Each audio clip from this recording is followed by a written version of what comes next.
juntos abramos as Sagradas Escrituras, lá no livro de Gênesis. Livro de Gênesis. Nós vamos pregar a segunda mensagem da série O Deus que Cuida de Nós. A primeira tratou sobre Deus reanimando a vida de Abraão, lá em Gênesis, capítulo de número 15. E a segunda, nós estamos revisitando os patriarcas da fé, que nós estudamos nesse mês de janeiro, mês do livro de Gênesis. Nós vamos estudar Gênesis 39. Nessa noite, Deus vai falar conosco nesse texto da sua palavra. Gênesis 39. Gênesis 39. Eu vou pedir todas as mocinhas e meninos que sentem perto dos papais e das mamães, por favor, tá certo? Em nome do Senhor Jesus. Gênesis 39. Vamos ficar de pé? Gênesis 39. Tá dando um eco meio forte aqui, por favor, para que não haja ruído na mensagem. Gênesis 39. Gênesis 39. Eu vou ler, irmão, você acompanha esse texto da palavra de Deus. Diz assim a palavra do Senhor. José foi levado ao Egito e Potifar, oficial de Faraó, comandante da guarda egípcio, comprou dos ismaelitas que o tinham levado para lá. O Senhor era com José, que veio a ser homem próspero, e estava na casa de seu senhor egípcio. Vendo Potifar que o Senhor era com ele, e que tudo o que ele fazia, o Senhor prosperava em suas mãos, logrou José descer perante ele, a quem servia, e ele o pôs por mordomo de sua casa, e lhe passou às mãos tudo o que tinha. E desde que o fizera mordomo de sua casa, e sobre tudo o que tinha, o Senhor abençoou a casa do egípcio por amor de José. A bênção do Senhor estava sobre tudo o que tinha, tanto em casa como no campo. Potifar, tudo o que tinha, confiou às mãos de José. De maneira que, tendo-o por mordomo, de nada sabia, além do pão com que se alimentava. José era formoso, de porte e de aparência. Aconteceu depois destas coisas que a mulher de seu senhor pôs os olhos em José e lhe disse: deita-te comigo. Ele, porém, o recusou e disse à mulher do seu senhor: tem-me por mordomo meu senhor e não sabe do que há em casa, pois tudo o que tem me passou ele às minhas mãos. Ele não é maior do que eu nesta casa, e nenhuma coisa me vedou, senão a ti, porque és sua mulher. Como, pois, cometeria eu tamanha maldade e pecaria contra Deus? Falando ela a José todos os dias, e não lhe dando ele ouvidos para se deitar com ela e estar com ela, sucedeu que certo dia veio ele à casa para atender aos negócios, e ninguém dos de casa se achava presente. Então ela o pegou pelas vestes e lhe disse: deita-te comigo. Ele, porém, deixando as vestes nas mãos dela, saiu fugindo para fora. Vendo ela que ele fugira para fora, mas havia deixado as vestes nas mãos dela, chamou pelos homens de sua casa e lhes disse: vede, trouxe-nos meu marido este hebreu para insultar-nos. Veio até mim para se deitar comigo, mas eu gritei em alta voz. Ouvindo ele que eu levantava a voz e gritava, deixou as vestes ao meu lado e saiu fugindo para fora. Conservou ela junto de si as vestes dele, até que seu senhor tornou a casa. Então lhe falou segundo as mesmas palavras e disse: o servo hebreu que nos trouxeste veio ter comigo para insultar-me. Quando, porém, levantei a voz e gritei, ele, deixando as vestes ao meu lado, fugiu para fora. Tendo o Senhor ouvido as palavras de sua mulher, como lhe tinha dito: desta maneira me fez o teu servo, então se lhe acendeu a ira.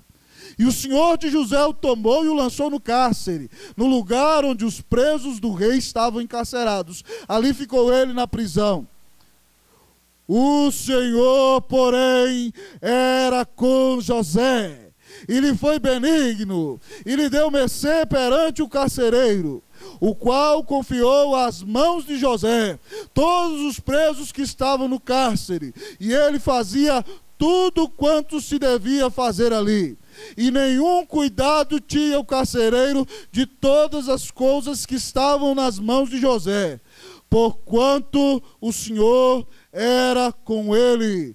e tudo que ele fazia, o Senhor prosperava. Vamos ler comigo esse último versículo, depois da palavra, começando na palavra porquanto, vamos lá ler comigo? Porquanto o Senhor era com ele, e tudo que ele fazia, o Senhor prosperava. Vamos orar uma vez mais, meus queridos, nessa noite, clamando a bênção do Senhor Jesus sobre nós. Oremos a Deus nessa noite. Santo Deus, eterno Pai, quem sou eu para estar aqui de pé diante do teu povo, Senhor? Eu não sou nada, Senhor. Eis que não passo de um pecador lavado na graça de Cristo Jesus. Mas o Senhor me deu a graça de ser chamado para pregar o Evangelho. Então, Pai, eu quero te pedir que Cristo cresça nessa pregação nessa noite, e a glória dele resplandeça, e que esse teu servo seja um mero instrumento para que o nome de Cristo seja glorificado sobre tudo e sobre todos aqui nessa noite, em nome do Senhor Jesus. Deus, visita os corações que aqui estão nessa noite. Deus, talvez há corações sofridos, machucados pela existência aqui nessa noite. Talvez há corações feridos, deprimidos e desanimados. Deus, anima-os em nome de Jesus. Talvez há corações embrutecidos, endurecidos. Senhor, quebra-os, Deus, em nome de Jesus. Deus, traz restauração e mostra para cada um nessa noite a bênção, o privilégio, a graça, a maravilha que é poder andar contigo e ter o Senhor na nossa vida. Senhor, abençoa-nos, Deus, e fala conosco nessa noite em nome de Jesus. Amém. Podeis assentar. Meus queridos diáconos, esse ar-condicionado vem na minha cabeça e eu posso perder a voz no sermão. Então, por favor, em nome de Jesus, não deixe ele tão forte assim, certo? Porque se eu empolgar, a voz corta de uma vez. Por favor.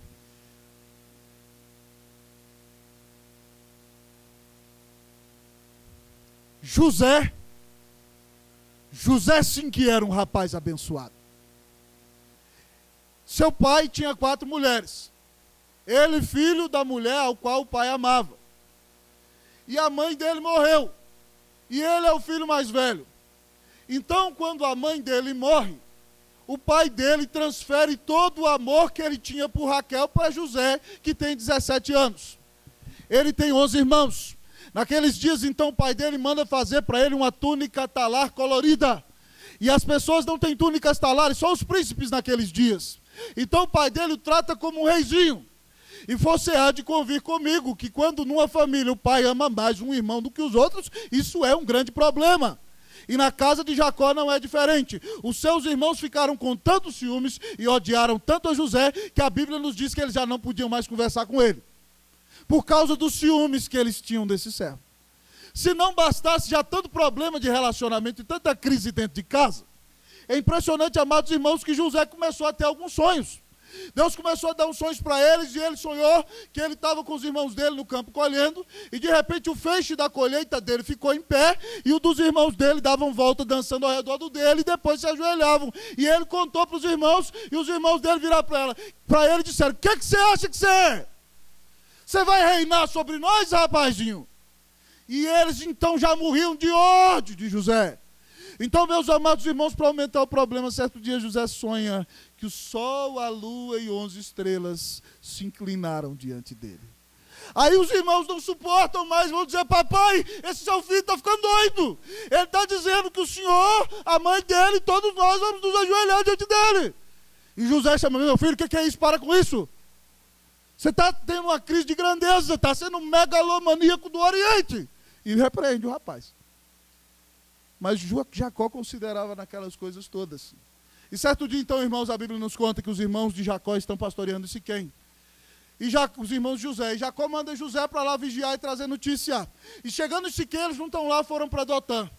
E quando José, então, caminha numa viagem de mais de 75 quilômetros a pé, quando ele vem longe, aí os irmãos dele vêm e dizem: vem lá o tal sonhador, vamos matá-lo agora e vamos ver onde é que dão os sonhos dele. E aí Rubem: não, ele é nosso irmão, vamos fazer o seguinte, vamos dar uma boa surra nele, vamos jogar ele dentro dessa cova aqui, a gente tira essa roupa bonita dele. Ciúmes, inveja. E aí eles jogam José dentro da cova e Rubem sai para lá para passear. E de repente, então, irmãos, vem uma caravana de ismaelitas com aromatas e perfumes preciosos para vender no Egito. E Judá, eu sei que eles estavam naquela expectativa, porque alguns irmãos querem matar o irmão. E Judá, querendo ter uma boa ideia, ter uma péssima ideia, diz: não vamos matar nosso irmão, não. Vamos vender ele para aqueles ismaelitas. E eles vendem José, irmãos, por 20 moedas de prata. E José dizia: não me leve. Mas eles não ouviram o clamor do seu irmão. Já pensou, meu irmão?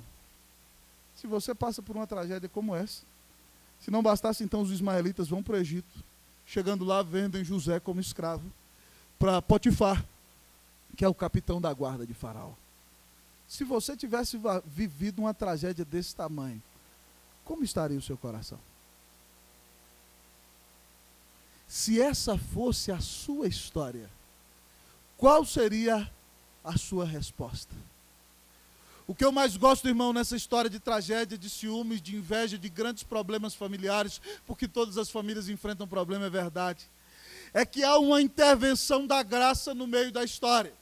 Aquele menino que foi vendido escravo está lá na casa do seu senhor no Egito, e esse capítulo grande que nós lemos repete uma expressão preciosa 4 vezes. A expressão é a seguinte: o Senhor era com José. Tem dia que a vida é uma tragédia. Tem dia que tudo dá errado. Tem dia que os relacionamentos dentro de casa se tornam um grande problema. Tem dia que parece que não haverá mais esperança. Mas de repente os céus podem se abrir. E algo novo pode acontecer. E você pode ouvir: e o Senhor era com Maria. E o Senhor era com Antônio. E o Senhor era com Francisco, e o Senhor era com Isabela, e o Senhor estava com Luciano, e o Senhor estava com Marta e Eliseu. Irmão, Jesus disse: eis que eu estou convosco todos os dias, até a consumação dos séculos. Se você está vivendo grande luta, e se você é de Jesus, eu quero te contar uma boa notícia nessa noite: o Senhor está com você. Louvado seja Deus. Portanto, nessa noite, eis que com grande alegria eu lanço o tapete vermelho, toco a trombeta e apresento-lhes o grande Rei, o Deus que está conosco. O Deus que está conosco. Que se você está com Ele, tenha paz em nome de Jesus. E se você ainda não está com esse Senhor, Ele pode ser a partir de hoje o seu melhor amigo. E você pode vir a estar com Ele durante todos os dias da sua existência. Que o Senhor esteja ao seu lado nessa mensagem em nome de Jesus, amém? Que o Senhor que caminha no meio da igreja fale ao seu ouvido e ao seu coração nessa noite. Que enquanto as escrituras são expostas, você perceba a presença graciosa de Jesus aqui. E que você saia daqui vencendo para vencer, com a certeza de que o Senhor Deus está contigo. Deus está conosco, irmãos. Louvado seja o seu nome para sempre. O texto nos diz, amados irmãos, nessa noite, que o Deus que está conosco é o Deus que nos abençoa. O Deus que está conosco é o Deus que nos abençoa. A palavra nos conta que José foi levado para a casa de Potifar, seu senhor. O versículo 2 diz que o Senhor era com José, que veio a ser homem próspero, e estava na casa de seu senhor. Vendo Potifar que o Senhor era com ele, que tudo o que fazia o Senhor prosperava em suas mãos, logrou José mercê perante ele, a quem servia, e ele o pôs por mordomo de sua casa, e lhe passou às mãos tudo quanto tinha. Quando Deus está com você, está comigo, Ele nos abençoa. José chega lá na casa daquele patrão como um menino, um empregado, um jovem saindo da adolescência. E de repente, na matemática celestial, tudo que José põe a mão é multiplicado. José vai fazer um negócio que você faria e dava 1 mais 1. Mas José faz 1 e dá 5. A bênção de Deus está sobre aquele moço. A palavra diz que ele se tornou próspero. A ideia é de que ele seguia adiante. Ele avançava, porque Deus o abençoava. Irmãos, Deus abençoou o moço de tal maneira que tudo que ele faz dá certo. É aquele moço que bota a mão e tem resultado. O negócio vai para frente. E a situação é tão visível que o chefe dele, o senhor dele, o patrão dele, o dono dele, vê aquilo e diz: O quê? A bênção de Deus está sobre esse menino. Agora ele vai ser o chefão aqui da administração. Vai ser o mordomo aqui de casa. E então, Deus abençoa tanto José, que de escravo se torna o administrador do rico capitão da guarda do rei egípcio. A Bíblia nos diz que a situação é tal, irmãos, que Potifar não dá conta de nada quanto tem. Tudo que ele tem nos campos e nas fazendas que tem, e dentro de casa, é administrado por José. Deus abençoa tanto José, que a Bíblia nos conta que Potifar só sabe da comida que come. Potifar só toma o café de manhã, volta na hora do almoço, almoça e come a sua janta e não sabe de mais nada quanto tem, está sendo muito abençoado, porque quando Deus está conosco, Ele nos abençoa. Se você tem Jesus na vida, meu irmão, eu gostaria de te dizer que você é a pessoa mais abençoada desse mundo. Talvez você não esteja nadando em dinheiro hoje, mas você tem Deus na vida e ninguém pode tirar esse presente precioso de você.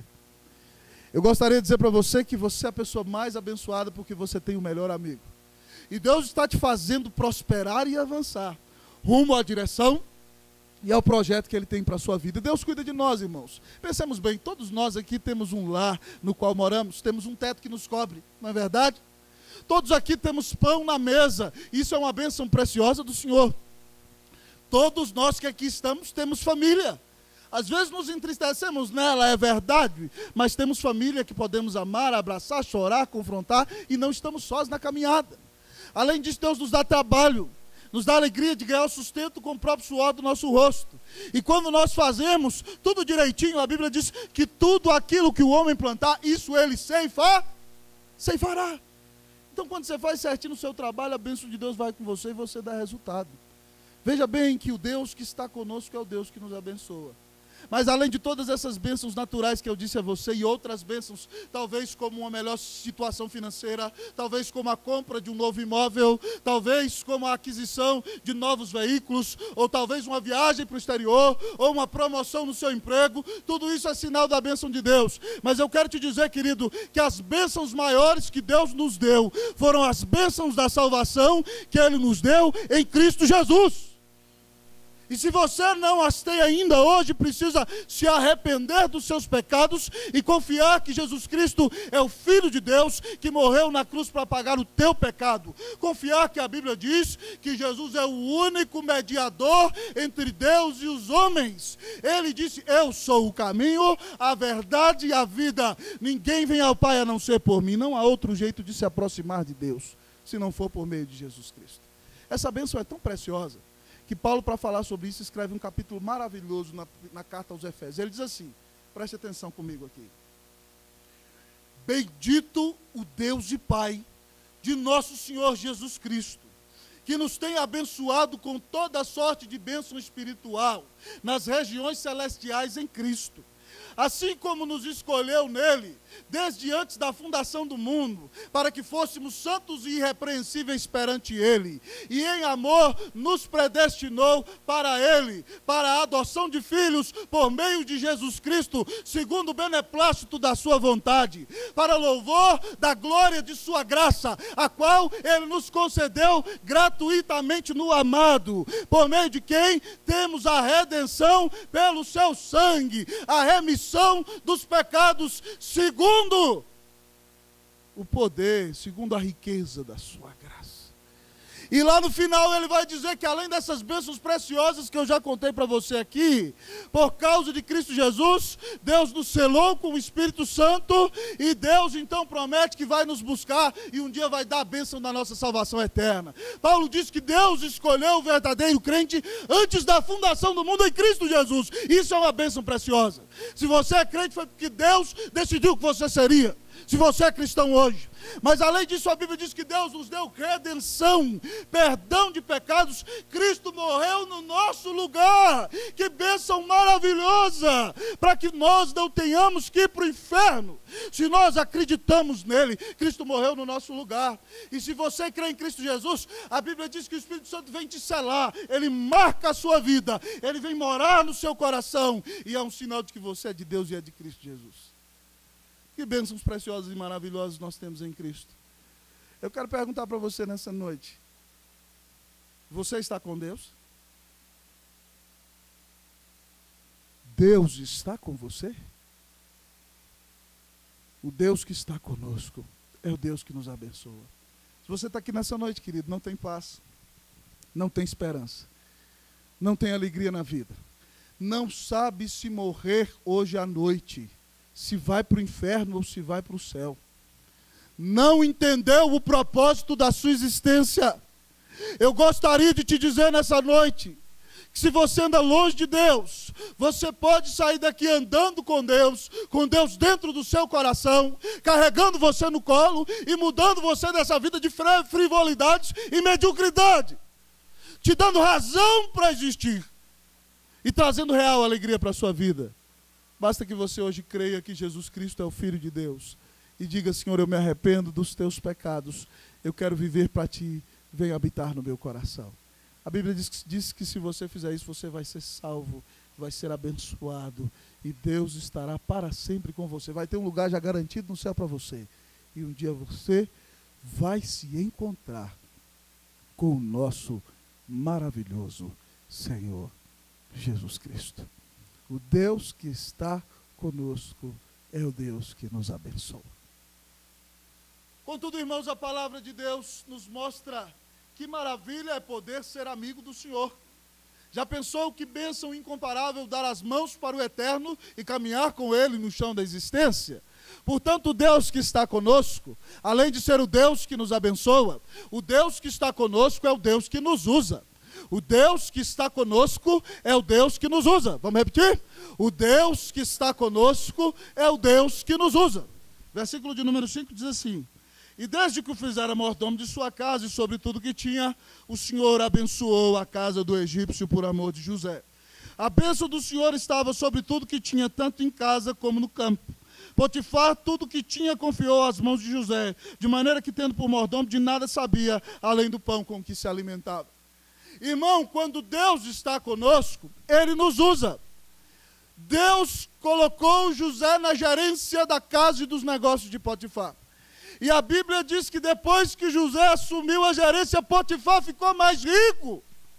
Tudo que Potifar tinha começou a prosperar. As vacas de Potifar começaram a parir bezerros mais gordos. As colheitas de Potifar começaram a render muito mais.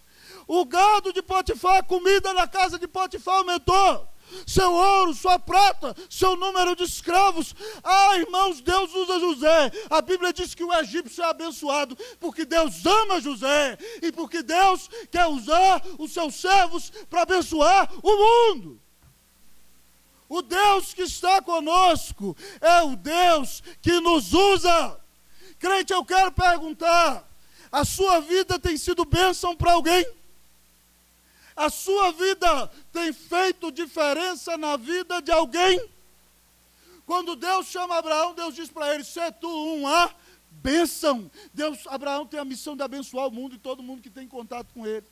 José, que é descendente de Abraão, pisa na casa de Potifar e Deus abençoa. Crente, eu quero perguntar: você é uma bênção para os seus vizinhos? Você é uma bênção lá no seu trabalho? Você é uma bênção, jovem, para a sua mãe? Pai, você é uma bênção para o seu filho adolescente? Crianças, vocês são bênção para os seus coleguinhas de escola? Irmãos, o Deus que está conosco é o Deus que nos usa. Deus pode usar você para mudar o mundo.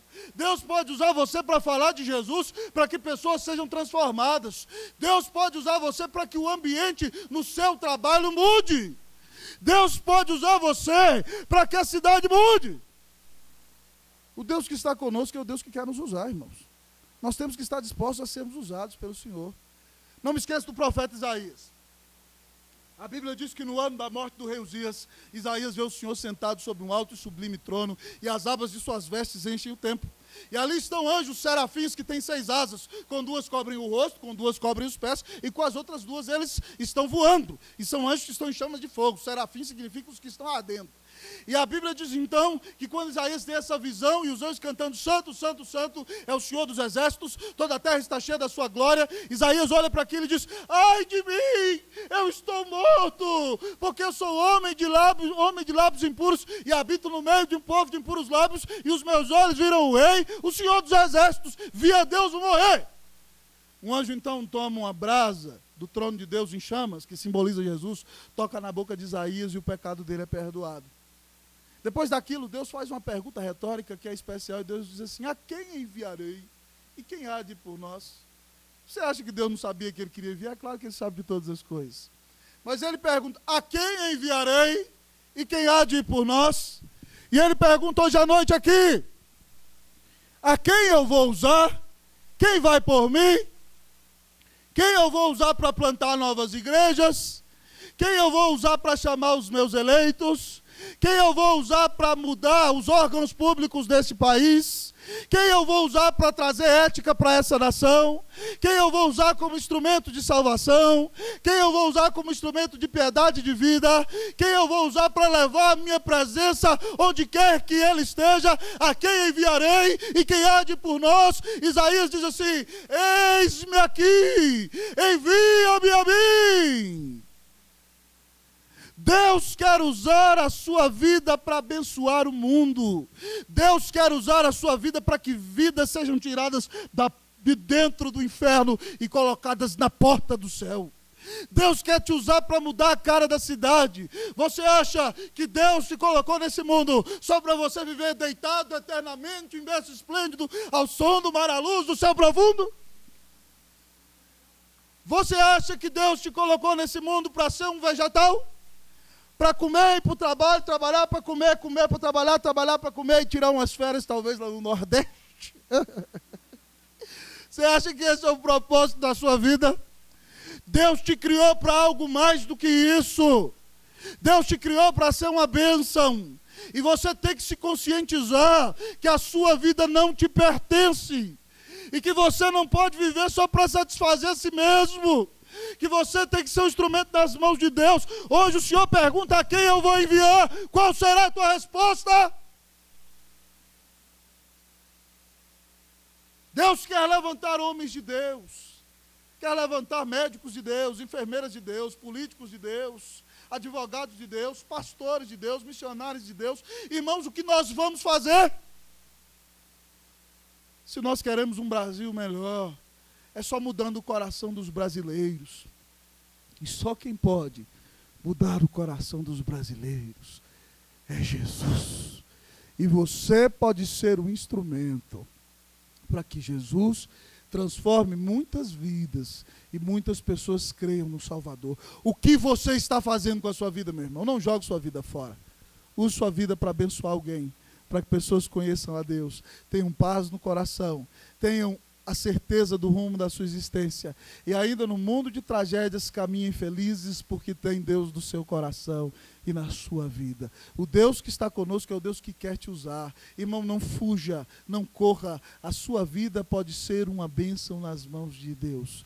Como perguntava o grande pregador, o mundo está para ver o que Deus pode fazer através de um homem e de uma mulher totalmente entregues em suas mãos. Será que existem esses homens e estas mulheres neste lugar, nesta noite?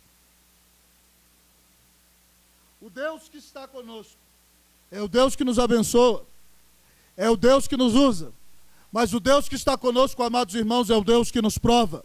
O Deus que está conosco é o Deus que nos prova. Repita comigo, vamos lá? O Deus que está conosco é o Deus que nos prova. Irmão, José tem um grande problema. O final do versículo 6 diz assim, eu só vou ler nesse ponto esse final aqui.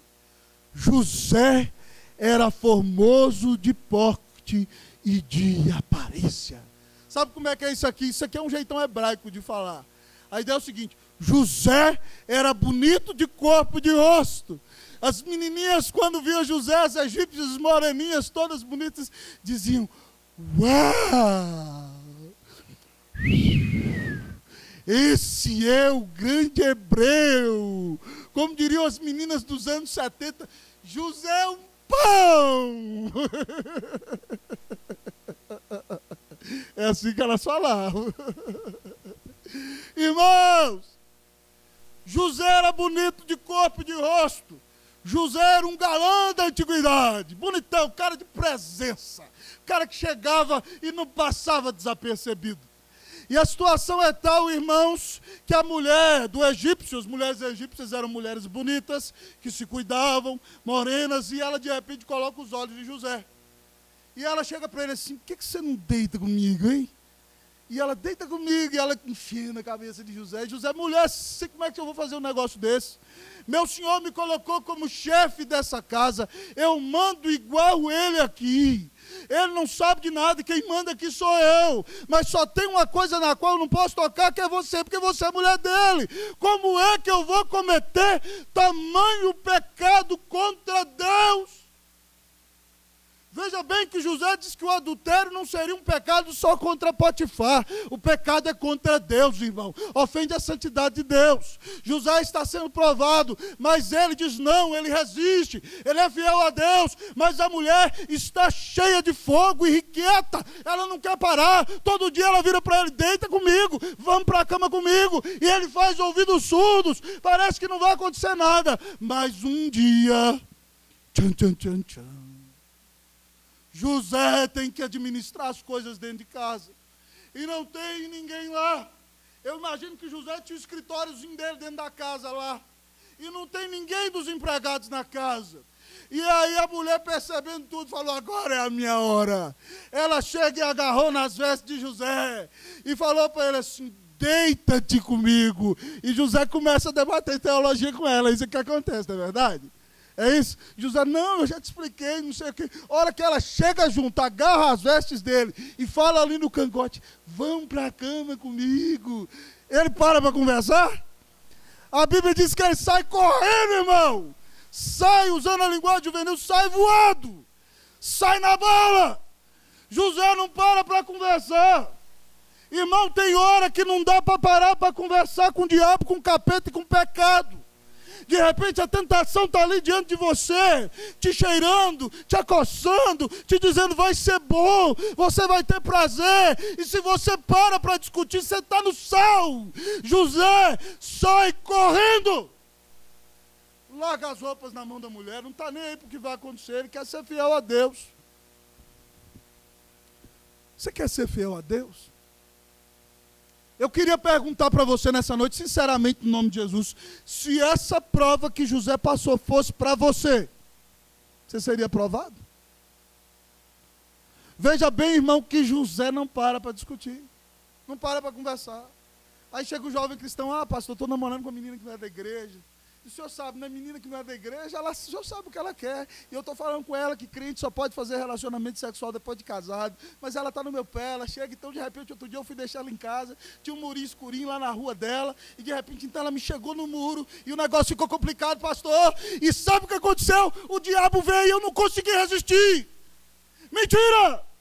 A Bíblia diz que não vos sobreveio tentação que não fosse humana. Mas Deus é fiel e não permitirá que sejais tentados além das vossas forças. Pelo contrário, juntamente com a tentação vos dará a saída, de sorte que a possais suportar. Deus é fiel, Deus dá o livramento, Deus dá a saída. Mas você não pode parar para conversar. Sai correndo, pecador. Sai correndo. Deus sempre dá a saída. José foi provado e aprovado, amados irmãos. Mas por ser fiel a Deus, a mulher fica indignada. Ela foi rejeitada, e mulher não gosta de ser rejeitada de jeito nenhum. Então ela pega: agora ele vai pagar. Ele não me quis, ele vai pagar. Contou para todo mundo da casa, e chegou o marido e falou assim: está vendo? Você trouxe esse rapaz aqui para dentro, ele estava querendo abusar de mim. Essa é a ideia no hebraico. E aí o homem fica indignado. A Bíblia diz que ele ferveu em ira. Graças a Deus ele não matou José. Jogou José na cadeia onde estão os presos de Faraó, irmãos. José foi provado por ser fiel a Deus, continuou sendo provado e foi para a cadeia. Até onde você está disposto a ir por causa do nome de Jesus? Jesus deu a vida na cruz por você. Você está disposto a ser discriminado? Você está disposto a ser envergonhado? Você está disposto a renunciar tudo de bom que tem aqui no Concussão, se o Senhor te chamar para dar a vida lá na África por Jesus? Se Jesus prova a sua fidelidade, você está disposto a ir até o fim, irmão? José está. José vai. Irmãos amados, Deus é o Deus que nos prova. Deus às vezes nos leva para o deserto para ser provados.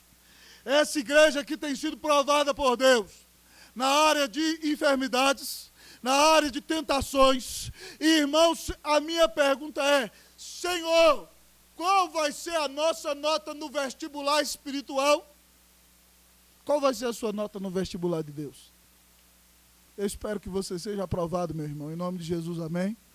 Deus te dá vitória, Deus te dá saída. Não pare para conversar com o diabo, com Satanás não se discute. Não fique dando ousadia à conversinha dele. Eva parou para conversar com ele, se deu mal, e todos nós estamos sofrendo até hoje por causa disso. Sai correndo em nome de Jesus. Deus está contigo, varão, se alegre em nome de Jesus. Deus está contigo, mulher, não se desespere, o Senhor cuida de você. O barco ainda não afundou, a casa não caiu, não precisa chutar o balde. Deus não se esqueceu de você. Ele talvez esteja te provando, mas Ele quer abençoar ricamente a sua vida. Deus nos prova para que nós sejamos aprovados. José foi, que eu e você sejamos em nome de Jesus. Amém, irmãos? Irmãos, mas, em último lugar, a gente ouve do texto nesta noite, que o Deus que está conosco é o Deus que nos abençoa, é o Deus que nos usa, é o Deus que nos prova, mas é o Deus que nos restaura. O Deus que está conosco é o Deus que nos restaura. Diga para o seu irmão nessa noite: Deus tem restauração para a tua vida.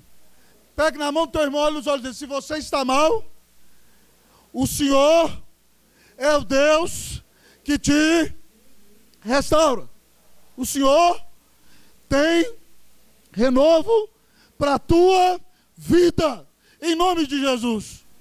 Amém. Ah, reverendo, para com essa conversa. Desde quando cadeia restauração? Deus acha. Desde quando cadeia coisa boa? Não, Deus vai te restaurar, vai te botar lá na Papuda, lá na Solitária. Vai lá para Papuda, para Solitária, restauração da Solitária.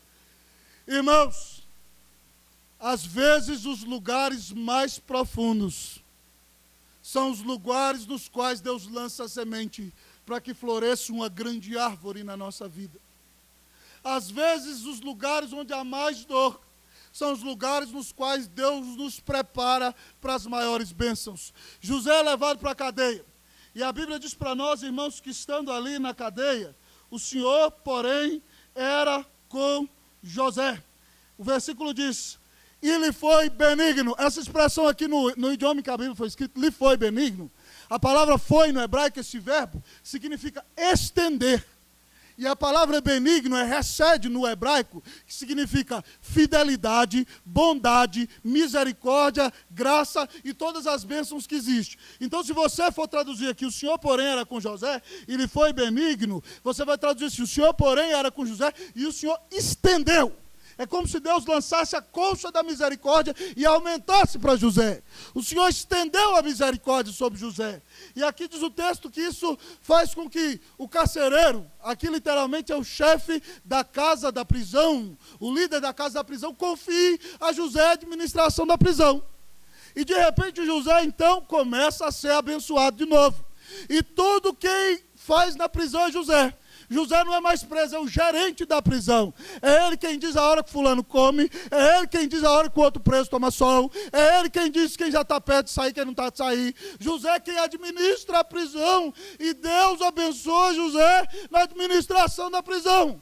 Você fala: peraí, pastor, tudo bem, Deus abençoou, cuidou dele lá.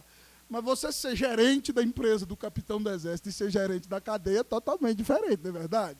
Ainda não está boa a coisa, irmão. Preste atenção. Às vezes os vales mais profundos são a preparação para os montes mais altos. José vai para a cadeia e fica preso. Mas, irmão, a Bíblia nos conta que 2 homens de Faraó vão para a cadeia, o copeiro-chefe e o padeiro-chefe. Eles têm um sonho e ficam desesperados, contam para José. José é o instrumento para revelar o sonho. Um vai morrer e o outro vai voltar para Faraó. José fala para ele: quando voltar para Faraó, intercede por mim. E o cara esquece de José. Mas passam 2 anos, e Faraó, o grande rei do Egito, considerado Deus pelos egípcios, tem um sonho. O sonho de Faraó é assim, olha, ele está dormindo e 7 vacas gordas, bonitas, sobem do rio Nilo e começam a pastar. E de repente, depois delas, sobem 7 vacas magras e comem as gordas e elas ainda continuam magras. Então, de repente, ele sonha de novo e tem uma espiga linda, bonita, um milho, e daquela haste saem 7 espigas gordas, bonitas, maravilhosas. E depois nascem 7 espigas menores, comem as outras e ainda continuam magras. E Faraó, desesperado, não entende o que Deus está mostrando para ele através do sonho. Manda chamar todos os sábios do Egito, ninguém consegue explicar. Aí o copeiro lembrou, olha, lá na cadeia tem um menino hebreu. Deus deu a ele o dom de interpretar sonhos. Faraó manda chamar. Faraó conta o sonho para José, irmãos. E a Bíblia nos diz que, quando ele conta o sonho para José, José fala assim, Faraó, Deus deu um sonho para você. Deus está te preparando para o que vem. 7 vacas gordas, 7 boas espigas, significam 7 anos de grande prosperidade. 7 vacas magras e 7 espigas ruins significam 7 anos de grande crise seca. Faraó, Deus te está preparando para o que vem. Faça o seguinte, nomeie um homem sábio, justo e inteligente para ser o gerente do Egito, para nesses 7 anos cobrar 20% de imposto de todos os egípcios, de toda a colheita, para que quando vier a crise, todo mundo tenha como se alimentar. Faraó fica assustado e fala assim, opa, peraí, não tem homem inteligente igual esse. Reúne os conselheiros e fala assim, você é o homem. Tira o anel do dedo, bota no dedo de José, e José com 30 anos de idade se torna o primeiro ministro do Egito, chamado de Zafenate-Paneia. Sabe por quê, irmão? Porque o Deus que está conosco é o Deus que nos restaura. Talvez você está no fundo do poço nessa noite, mas o Senhor tem restauração para a sua vida. Talvez a situação está feia para o seu lado.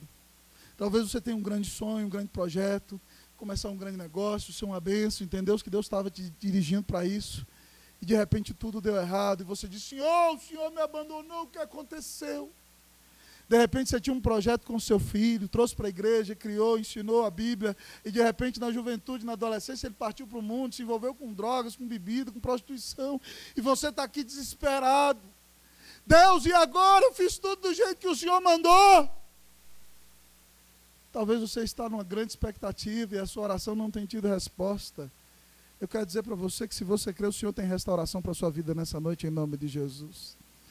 Irmãos, o texto que eu mais amo, sobre o qual escrevi um livreto esse ano, diz assim, quando o Senhor restaurou a sorte de Sião, quem souber, repita comigo, ficamos como quem sonha. Então a nossa boca se encheu de riso, e a nossa língua de júbilo. Então entre as nações se dizia, grandes coisas o Senhor tem feito por eles. Com efeito, grandes coisas fez o Senhor por nós, por isso estamos alegres. Restaura, Senhor, a nossa sorte, como as torrentes do Negueb. Os que com lágrimas semeiam, com júbilo ceifarão. Quem sai andando e chorando enquanto semeia, voltará com júbilo, trazendo seus feixes. Meu irmão, se você está chorando hoje, não deixe de plantar. Você vai colher com alegria, porque o Senhor Deus tem restauração para você, em nome de Jesus. O Deus que está conosco é o Deus que nos restaura. Quem está contigo? Com quem você tem andado? Quais têm sido os seus amigos? Que classe de conselhos você recebe?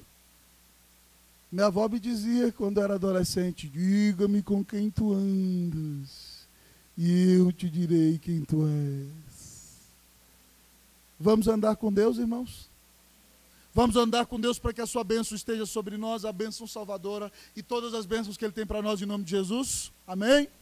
Vamos andar com Deus, irmãos, em nome de Jesus, para que a nossa vida seja útil e mude o mundo para a glória do nome de Jesus. Vamos andar com Deus para vencer as provações e ser fiéis ao Senhor pelo poder da sua palavra e do seu Espírito. Vamos andar com Deus e veremos restauração. E veremos que o Deus que nos prova é o Deus que nos restaura, nos abençoa, vai nos levar para o céu e vai estar conosco todos os dias da nossa vida. Que o Senhor seja o seu melhor amigo e esteja ao seu lado, desde agora e para sempre. Amém. Vamos orar a Deus nessa noite. Quero convidar meu irmão Hades para nos conduzir a Deus numa oração. Fique de pé, Hades, ore por nós em nome de Jesus.